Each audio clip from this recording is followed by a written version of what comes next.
बा बुलौलू हा? रुका देवांशी। देवांशी ऐसन काहे करत बारू? देवांशी, आखिर हमरा से कौन गलती हो गई कि तू हमरा से इतना नफरत करे लगलू? भगवान के खातिर अब हमके और परेशान मत कर आकाश। हम पहले से ही बहुत परेशान बनी अपन जिंदगी से। देवांशी, बात के समझे की कोशिश करा। अरे खुद पर ना तो कम से कम आकाश पर तो तरस खा। अरे देखा, जितना पहले प्यार करत रहे तो से उतना आज भी करत आरन। देवांशी, हमरा के हमार प्यार भीख में देता। हम तरह से बहुत प्यार करेनी। हमार सीना के जख्म नासुर बन गइल बा आकाश। धर्म संकट ना तो हमें जिए देत बा और ना ही मरे देत बा। अब हम का करें? देवांशी, अब हम का करें? समय हर जख्म के भर देवेला। अगर इंसान जिए की कोशिश करे तब अगर तू हमरा के एक काबिल समझ तो तू हमरा के अपन सहारा बना ला।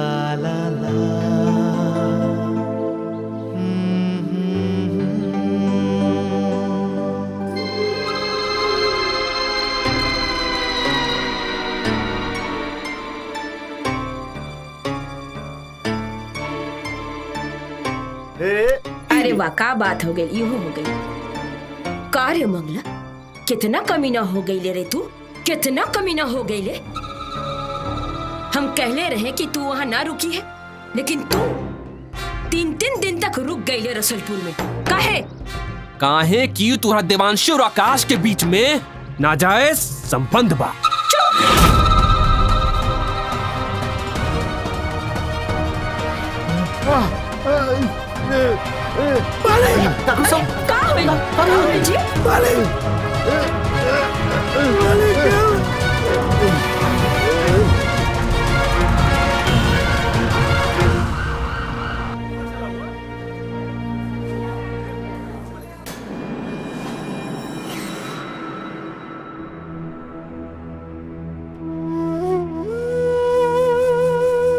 कितना है? 210/140।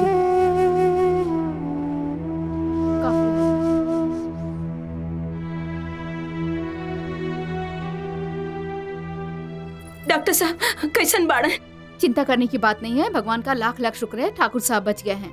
लेकिन उनको दिल का दौरा और पैरालिसिस दोनों एक साथ अटैक किया। आप उनको दवाई टाइम पे देते रहिएगा, जल्दी ठीक हो जाएंगे। मंगल, मैंने कुछ दवाइयाँ लिख दी हैं, ये आप जाके डिस्पेंसरी से ले लीजिएगा। जी डॉक्टर। रुका मंगल, हम चलता नहीं।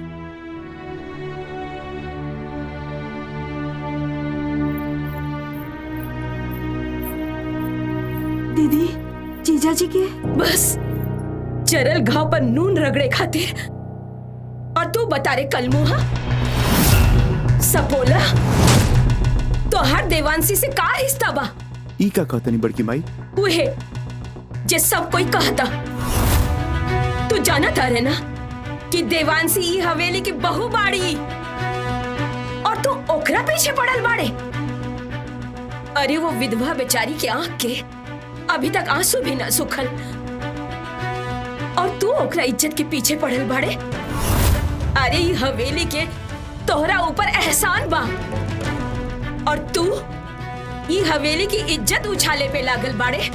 बड़की माई, भगवान के बाद अगर ये दुनिया में हम केहू के माने नहीं तो सिर्फ रउआ के माने। ये सच बात बा कि हमरा के जन्म ई माई देले पड़ी, लेकिन हमरा जिस्म के खून के एक एक कतरा के ऊपर राउर कर्ज बा। ये बात बिल्कुल सही बा कि हम आ देवांशी एक ही कॉलेज में रही सन। यो बात सही बा कि हमनी के एक दूसरा से प्यार करत रही सन, लेकिन हम ऐसा कोनो काम नहीं कइले चौना से शर्म से हमरा अपन मुंह छुपावे के पड़े। दीदी, हमरा आकाश पर विश्वास करा। चुप कलमुही, ई सपोला अस्तिन के सांप निकलल जेकरा पर तू कहता रे विश्वास और दया करे खातिर। अरे वो दिन कितना मनहूस रहे जौन दिन तोहरा के हम सहेली सी बहन बनौली और तू दोनों मिलके हमार हवेली के मान मर्यादा के माटी में मिला देलू। अगर तोहरा पास तनी को लाज शरम बचल बना तो ई गांव छोड़ के चल जा और आज के बाद दोनों माई बेटा आपन कबो मुंह मत दिखाया ई गांव में। ठीक बा बड़की माई, अगर हमरा निर्दोष होके के ये सजा बा तो हम निसन आज ही गांव छोड़ के चल जाए। चलो माँ, चलो।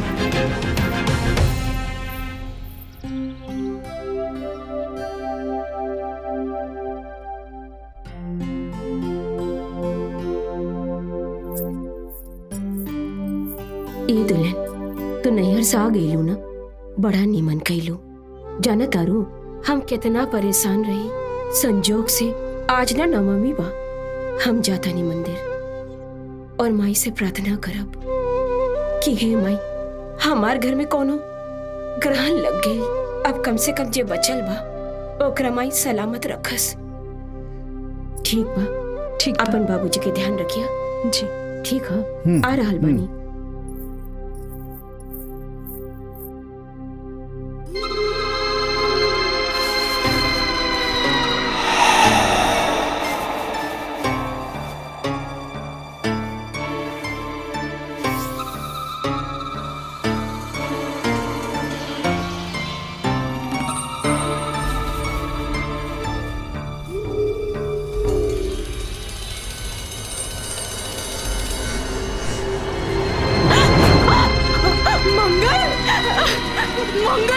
मंगल छोड़ छोड़ हमरा के, मंगल छोड़ छोड़ हमरा के, छोड़ बाबूजी बाबूजी छोड़ हमरा के।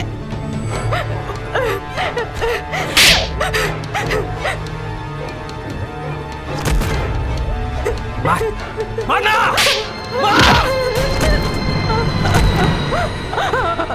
रोक रोक।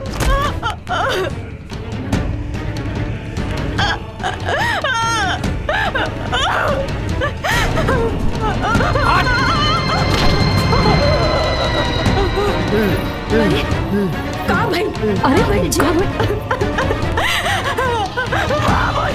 बचावा बचावा बचावा बहू का।